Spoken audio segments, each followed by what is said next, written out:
بسم اللہ الرحمن الرحیم۔ السلام علیکم دوستو، بانی پاکستان قائد اعظم محمد علی جناح 25 دسمبر 1876 کو کراچی میں پیدا ہوئے۔ آپ کا تعلق خواجہ خاندان سے تھا۔ آپ کے والد گرامی کا نام پونجا جناح تھا۔ آپ کے آباء و اجداد اصل میں گجرات کاٹھیا دار کے باشندے تھے، لیکن آپ کے والد بسلسلہ تجارت کراچی میں منتقل ہو گئے۔ مسٹر جناح کی پیدائش بھی کراچی میں ہوئی تھی۔ محمد علی جناح کو بچپن ہی سے پڑھنے لکھنے کا بہت شوق تھا۔ وہ بلا کے ہوشیار اور ذہین تھے۔ ابتدائی تعلیم کراچی کے ایک پرائمری اسکول میں ہی حاصل کی، پھر آپ کے والد نے آپ کو سندھ نیشنل ہائی اسکول میں داخل کروا دیا۔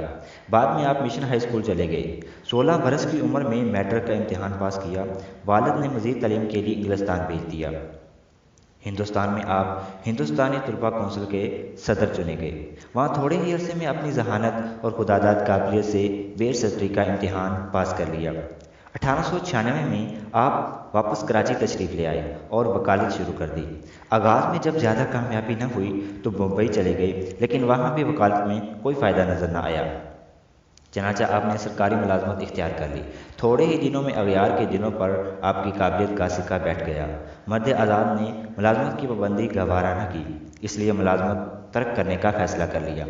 انگریز چیف جسٹس نے بہت سمجھایا کہ مسٹر جناح ملازمت نہ چھوڑیے، آپ اس ملازمت میں 1500 روپے ماہوار کما سکتے ہو، لیکن قائد اعظم نے جواب دیا، میں اتنا پیسہ ایک دن میں کمانا چاہتا ہوں۔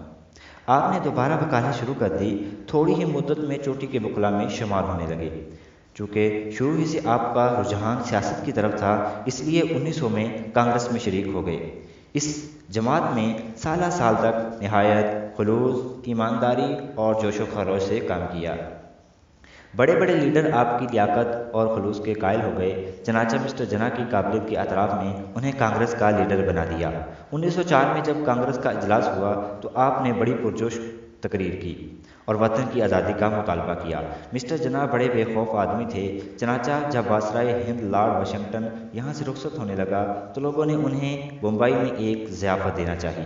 صرف جناح ہی تھے جنہوں نے عین جلسے میں کھڑے ہو کر لارڈ موصوف کے عہدے کے ظلم و ستم گنوائے اور اس کی زبردست مخالفت کی۔ مسٹر جناح کی اس بے خوفی اور حریت سے خوش ہو کر اہل بمبئی نے ایک شاندار ہال تعمیر کروایا جو آج بھی جناح ہال کے نام سے مشہور ہے۔ 1909 میں جب آپ امپیریل لیجسلیٹو کونسل کے رکن منتخب ہوئے، جہاں بھی اپنے وطن کی قابل قدر خدمات سر انجام دی۔ جب ہندو مسلم فسادات ہوئے تو کانگریس کی مسلم آزادی اور اسلام دشمنی آپ پر واضح ہو گئی، چنانچہ اس جماعت سے علیحدگی اختیار کر لی۔ مسلمانوں کے حقوق کی حفاظت کے لیے آپ نے مسلم لیگ کو از سر خون زندہ کیا اور بہت سے مسلمانوں کو مسلم لیگ کے پرچم تلے جمع کرنے میں کامیاب ہو گئے۔ 1940 میں لاہور ریزولوشن میں پاکستان کا مطالبہ کیا۔ انگریز اور ہندو نے اسے ایک شاعرانہ تخیل قرار دیا، مگر جوں جوں مخالفت بڑھتی گئی، مسلمان زیادہ متحر اور مضبوط ہوتے گئے۔ آخرکار انگریز اور ہندو مجبور ہو گئے۔ 1947 میں حکومت برطانیہ نے پاکستان کے نام سے ایک الگ مملکت کے قیام کا اعلان کر دیا۔ قائد اعظم نے مسلم قوم کو ہندو بننے کے ظلم و ستم سے بچا لیا۔ غیر تو غیر اپنوں نے بھی بڑی مخالفت کی، مگر مشیت ایزدی آپ کی جانبدار ہوئی اور آزادی کا صحرا آپ کے سر بندھ گیا۔ آپ نے 10 کروڑ انسانوں کو آزادی کی صف میں کھڑا کر دیا۔ آپ پاکستان کے پہلے گورنر جنرل بنے۔ اس وقت آپ کی عمر 72 سال تھی۔ کثرت کار کی وجہ سے آپ کی صحت خراب ہو گئی، چنانچہ بحالی صحت کے لیے کوئٹہ تشریف لے گئے۔ وہاں سے زیارت چلے گئے۔ زیارت میں آپ کی صحت تھوڑی سی بہتر ہوئی، مگر یہ ایک عارضی سنبھالا تھا۔ 11 دسمبر 1948 کو آپ کراچی چلے گئے۔ اسی دن آپ پر دل کا دورہ پڑا اور رات کے 10 بجے آپ اس دنیا فانی سے کوچ کر گئے۔